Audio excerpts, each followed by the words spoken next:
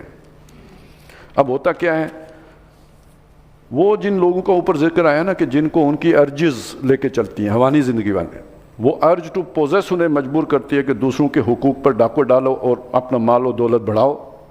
وہ پھر ایک نظام بنا لیتے ہیں، چودھری بن کے بیٹھ جاتے ہیں، ظلم کا نظام چل پڑتا ہے، ایکسپلائٹیشن، کمزوروں کو ان کا استحصال کرنا، محروم رکھنا ان کے حقوق سے، یہ ایک نظام ہمیشہ دنیا میں یہی ہوتا ہے۔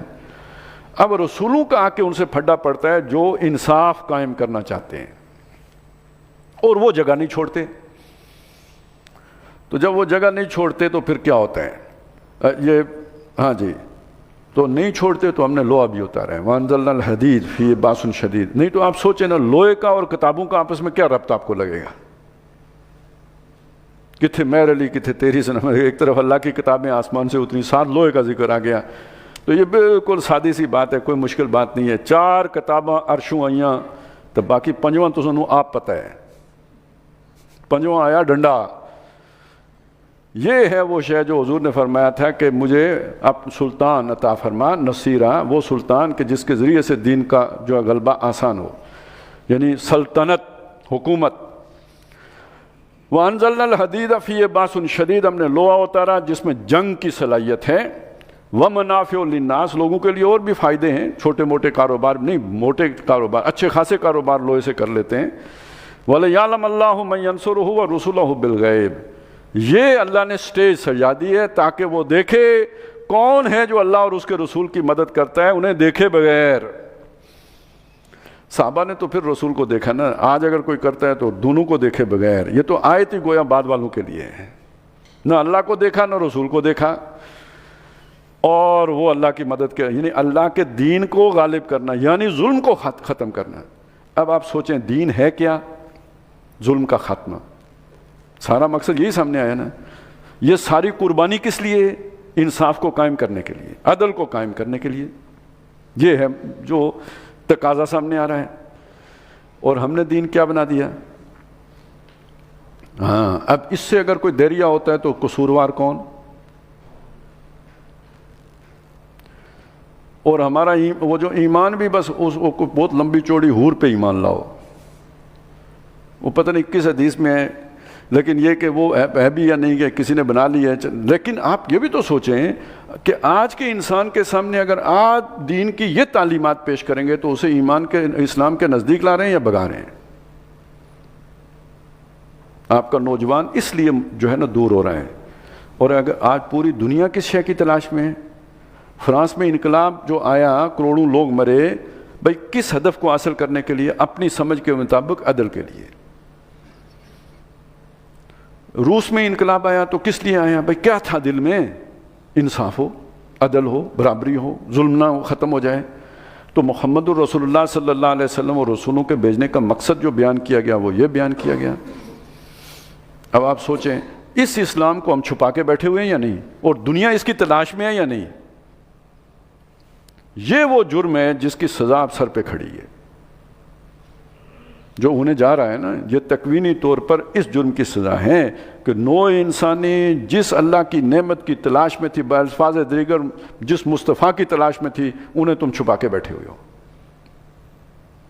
تو پھر بھگتو، اسی نوع انسانی کے ہاتھوں بھگتو جسے تم نے سدھانا تھا، جسے تم نے مؤدب بنانا تھا، جنہیں تم نے تہذیب سکھانی تھی، جنہیں تم نے تمدن سے آشنا کرنا تھا۔ وہ پھر یہ کہ وائلڈ رہ گئے، وہ کیا ہے، وحشی بن گئے، اور پھر اب ان کی وحشت کا نشانہ سب سے پہلے تم بنو گے، کیونکہ تم نے ہی انہیں جو ہے نا وہ سکھایا نہیں، پڑھایا نہیں، اللہ نے تمہیں اس منصب پر فائز کیا تھا۔ اور یہی امتحان ہے، یہ سارا کچھ لگانا اس کے لیے ہے کہ اللہ تعالیٰ کو بن دیکھے اس پر اپنا سب کچھ نچھاور کرتے ہو یا نہیں کرتے۔ مقصد یہ ہے، امتحان اس طرح ہوگا۔ اور وہ آپ سمجھ آئے، ان تنصر اللہ ینصرکم، اگر تم نے اللہ کی مدد کی تو اللہ تمہاری مدد کرے گا۔ مدد کرنے کا مطلب یہ ہے اللہ کے دین کے غلبے کے لیے اپنا سب کچھ نچھاور کرنا۔ ان اللہ قوی عزیز، بے شک اللہ قوت والا بھی ہے، زبردست بھی ہے۔ اب اس کے بعد جو آخری رکوع ہے نا، اس میں ربانیت کا ذکر آیا ہے۔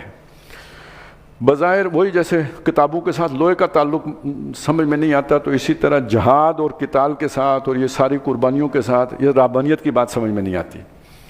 اس کو سمجھنا چاہیں تو نبی صلی اللہ علیہ وسلم کے ایک قول پر ذرا تدبر فرما لیں کہ میرے دین میں رہبانیت کا دین، ہمارے جو ہے نا اسلام میں جو جہاد ہے نا وہ اسلام کی رہبانیت ہے۔ اس کی اگر آپ اس کو سمجھنا چاہیں، تھوڑی اس کے پیچھے سائیکالوجی کو سمجھنا چاہیں، تو ایک آدمی ہمیشہ جو ہے نا مشکل میں نہیں پڑتا، وہ مشکل سے ذرا آسانی کی طرف جانا چاہتا ہے، نیکی کی طرف چاہے تب بھی آسانی کی طرف جانا چاہتے ہیں۔ ایک آدمی ہے، اسے سمجھ آیا کہ بھائی فتنہ کیا ہے جی، یہ مال و اولاد فتنہ ہے، حل کیا ہے، چھٹی، اس کا نام ہے در حقیقت رہبانیت۔ وہی بات نہ بانس ہوگا نہ بانسری ہوگی۔ دنیا میں عام طور پہ لوگ ایسا ہی کرتے ہیں۔ آج کل ایک مصیبت پڑی ہوئی ہے کہ چونکہ یہ جب سے اقامت دین کا تصور آیا ہے نا تو اس سے دہشت گردی پیدا ہوئی ہے، لہٰذا اقامت دین کی فکر یہ پیش کرنا ہی چھوڑ دو، یہ نام لینا ہی چھوڑ دو، کیونکہ دہشت گردی پیدا ہو جائے گی۔ تو راہبوں نے بھی یہی سوچا کہ بھائی چونکہ اولاد سے اور بیویوں سے اور اس سے جو ہے نا وہ فتنے میں بندہ مبتلا ہوتا ہے، تو نہ جورو تو نہ جاتا اللہ میاں سے ناتا، انہوں نے سیدھا کام مطلب پکڑ لیا ہے۔ اللہ کیا کہتے ہیں، امتحان کے لیے بنائی ہے، تو جورو اور جاتا ہی نہیں ہوتا تو امتحان کیسے ہوگا؟ وہ بھی ہونے چاہیے، ان کی غلطیوں پر وہ انتعفو و تصفحو و تغفرو، معاف بھی کرو، درگزر بھی کرو، صرف نظر بھی کرو، لیکن اللہ کی طرف امتحان تو تب ہوگا نا، ادھر وہ کھینچ رہے ہیں تو ادھر اللہ کا دین پکار رہا ہے، تب جا کے فتنہ ہوا۔ کیا اب آپ کو وہ شعر سمجھ آئے گا کہ درمیان قہر دریا تختہ بندم کردائی، اے اللہ کیا میرے ساتھ تو نے کر دیا ہے، متلاطم دریا ہے طوفانی، اس کے اندر تختے کے اوپر مجھے باندھ کے ڈال دیا ہے۔ درمیان قہر دریا تختہ بندم کردائی و بازمی گوئی دامن تر مکن، ہوشیار باش، دیکھنا کپڑے پہ چھینٹا نہ پڑے، چوکنے رہو۔ اب سمجھ آیا امتحان؟ اور آپ کہیں نہیں میں ساحل پر کھڑا ہو کے امتحان پاس کروں گا، یہ اس کو رہبانیت کہتے ہیں۔ تو یہ تو اصل میں وہ حکمت ہی نہیں تھی اللہ کی، اس لیے اس کا ذکر یہاں اس سورہ مبارکہ میں ساتھ جوڑ کے کیا۔ اس رہبانیت کی طرف نہ جاؤ، یہ جہاد فی سبیل اللہ کی طرف آؤ، نکل سکو اللہ کی راہ میں۔ یہ تمام بندھن ہوتے ہوئے رکھتے ہوئے اب پتہ چلا تم ایک پختہ شخصیت ہو۔ وَلَقَدْ أَرْسَلْنَا نُوحًا وَإِبْرَاهِيمَ، اور ہم نے بھیجا حضرت نوح علیہ السلام کو بھی، ابراہیم علیہ السلام کو بھی، وَجَعَلْنَا فِي ذُرِّيَّتِهِمَ النُّبُوَّةَ، اور انہوں کی اولاد میں نبوت رکھتی۔ ابراہیم علیہ السلام کے بعد کسی دوسرے نبی جو ہے نا نبی کسی دوسری نسل سے نہیں آئے، ابراہیم علیہ السلام کی نسل ہی سے آئے۔ اس سے پہلے یہ نوح علیہ السلام کے معاملہ ہے۔ والکتاب، اور کتاب بھی رکھ دی۔ فَمِنْهُمْ مُهْتَدٌ، اور ان میں وہ بھی ہیں کہ جو اب بھی ہدایت کے رستے پر ہیں، بنی اسرائیل میں بھی ایسے ہیں۔ وَكَثِيرٌ مِّنْهُمْ فَاسِقُونَ، لیکن ان کی اکثریت اب نافرمانوں کی ہو چکی ہے۔ ثُمَّ قَفَّيْنَا عَلَىٰ آثَارِهِمْ بِرُسُلِنَا، اس کے بعد ان کے طریقے پر، ان کے پیچھے پے بپے ہم نے رسول بھیجے، بہت سے رسول آئے۔ وَقَفَّيْنَا بِعِیسَىٰ ابْنِ مریم، اور آخر میں ہم نے عیسیٰ ابن مریم کو بھیجا۔ حضور سے پہلے جو آخری رسول ہیں وہ حضرت مسیح علیہ السلام ہیں۔ عیسیٰ ابن مریم علیہ السلام کو بھیجا۔ وَآتَيْنَاهُ الْإِنْجِيلَ، اور ان کو ہم نے انجیل دی۔ وَجَعَلْنَا فِي قُلُوبِ الَّذِينَ اتَّبَعُوهُ رَأْفَةً وَرَحْمَةً، اور جن لوگوں نے حضرت عیسیٰ علیہ السلام کی پیروی کی یعنی عیسائی، ان کے دلوں میں ہم نے رافت بھی رکھ دی یعنی نرمی، اور رحمت بھی رکھ دی۔ یعنی یہ یہودی زیادہ سخت طبیعت کے لوگ ہیں اور یہ ذرا نرم طبیعت کے لوگ ہیں۔ وَرَهْبَانِیَّةً، اور جو رہبانیت تھی یعنی دنیا سے کٹ کے رہنا اور کوئی دنیا کی نعمت سے فائدہ نہ اٹھانا، شادی نہ کرنا، ابتدعوها، یہ بدعت انہوں نے خود شروع کی، نئی بات نئی ریت انہوں نے ڈالی۔ ما كتبناها علیہم، یہ ان پر ہم نے فرض نہیں کی تھی، ہم نے فرض نہیں کی تھی، انہوں نے خود شروع کی۔ لیکن شروع کرنے کے پیچھے بدنیتی نہیں تھی۔ کیوں شروع کی؟ اِلَّا ابْتِغَاءَ رِضْوَانِ اللَّهِ، کی اس لیے کہ اللہ راضی ہو جائے، اللہ کو راضی کرنا چاہتے تھے، بس وہ فتنے سے بچنے کے لیے کی نا، میں نے آپ کو بتایا تھا تاکہ اللہ زیادہ راضی ہو جائے۔ فَمَا رَعَوْهَا حَقَّ رِعَایَتِهَا، تو وہ اس کی رعایت نہیں کر سکے جو کہ اس کی رعایت کرنے کا حق تھا، نبھا نہیں سکے۔ بعض اوقات اللہ کو راضی کرنے کے لیے آدمی کوئی بہت مشکل جو ہے نا ارادہ باندھ لیتا ہے، وہ پھر پورا نہیں کر سکتا۔ کوئی بندہ طے کرے میں اب ساری عمر روزے رکھوں گا، رمضان کے روزوں میں بہت میرے دل قلب کی کیفیت جو ہے نا وہ اللہ والوں والی ہو گئی تھی، تو اب میں کھانا ہی نہیں کھاؤں گا، روزہ ہی رکھوں گا، تو بہرحال یہ نبھانا بہت مشکل ہو سکتا ہے 2 سال نبھا لے، 3 سال نبھا لے، مشکل ہو جائے گا۔ اسی طرح کوئی طے کر لے ہر روز رات کو جناب جو 2 بجے تک تراویح پڑھوں گا، یہ بھی بہت مشکل ہو جائے گا۔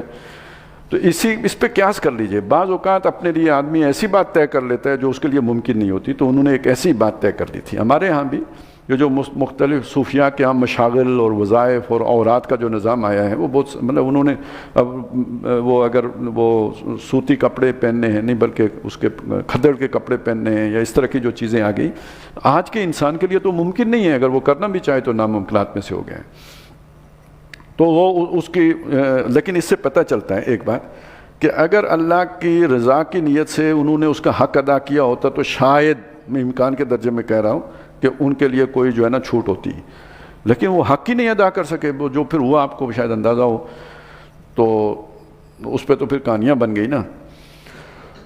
فَمَا رَعَوْهَا حَقَّ رِعَایَتِهَا فَآتَيْنَا الَّذِينَ آمَنُوا مِنْهُمْ أَجْرَهُمْ، تو ان میں سے جو ایمان والے تھے، اب یہاں اس بات کا احتمال ہے کہ جنہوں نے حق نبھایا ان کو ہم نے ان کا اجر دیا۔ وَكَثِيرٌ مِّنْهُمْ فَاسِقُونَ، لیکن ان کی اکثریت تو بس فاسق ہی تھے، پھر وہ دکھاوے کو رہبانیت تھی، اندر خانے ساری کرتوتیں تھیں۔ یا ایھا الذین آمنوا اتقوا اللہ، اے وہ لوگوں جو ایمان لائے ہو اللہ کا تقوی اختیار کرو۔ وآمنوا، اس سے پتہ یہ لگتا ہے کہ انہی کو خطاب ہے، اگر ان میں اب بھی کوئی نیک عنصر موجود ہے یعنی ایمان پر پورا اترتا ہے تو اب ان سے کہا گیا آمنوا برسولہ، اللہ کے رسول پر ایمان لاؤ، یعنی محمد رسول اللہ پہ ایمان لاؤ۔ یؤتکم کفلین من رحمتہ، اللہ تعالیٰ اپنی رحمت کے تمہیں 2 حصے دے گا، ایک وہ جو پہلے سے تم ایمان پہ چلے آ رہے تھے، ایک یہ تم نے گویا اثر نو ایک قربانی دی ہے۔ اب یہ کون سی قربانی ہے؟ اپنا گروہ چھوڑنا کوئی آسان کام تو نہیں ہے، سارے تعلقات توڑ کے کتنا ان لوگوں نے کہا ہوگا جن کے فرض کریں کوئی ایمان لاتا ہے تو پرانے سارے منصب چھٹ گئے یا نہیں چھٹ گئے، سارے تعلقات منقطع ہو گئے یا نہیں ہو گئے، کتنی باتیں اپنوں کی سننی پڑیں گی۔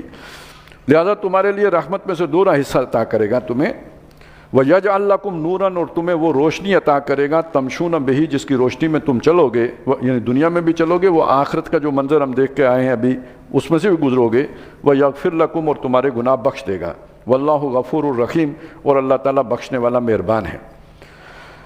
یہ اس آگے میں نے شروع میں بتایا تھا نا کہ آگے آنے والی صورتوں کا یہ ایک جو ہے نا ابتدائیہ ہے، ایک خلاصہ ہے جو پہلے پیش کر دیا گیا۔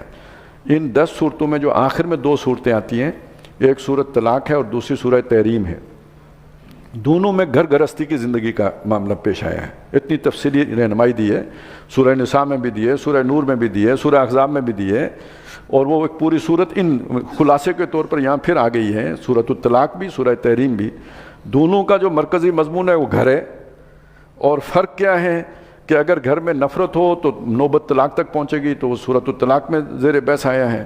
محبت حد سے بڑھ جائے تو کہیں خدا کا حکم ٹوٹنا شروع، وہ فتنہ بن جائے، تو وہ اس کا جو ہے نا خود نبی صلی اللہ علیہ وسلم کی اپنے ذاتی 1-2 واقعات کو بنیاد بنا کر مسلمانوں کو رہنمائی دے دی گئی اس معاملے میں کہ اعتدال کا راستہ کیا ہو سکتا ہے۔ تو وہ وہاں اس وقت شاید موقع نہ ہو، کل جو ہے نا وہ جلدی ہو، تو یہ میں نے سوچا آج وضاحت کر دوں آپ کے سامنے کہ وہ اس آخری رکوع کی مزید تشریح وہ وہاں کی گئی اس اہمیت کو جتانے کے لیے کہ اسلام میں خاندانی زندگی کی کتنی اہمیت ہے، رہبانیت نہیں ہے۔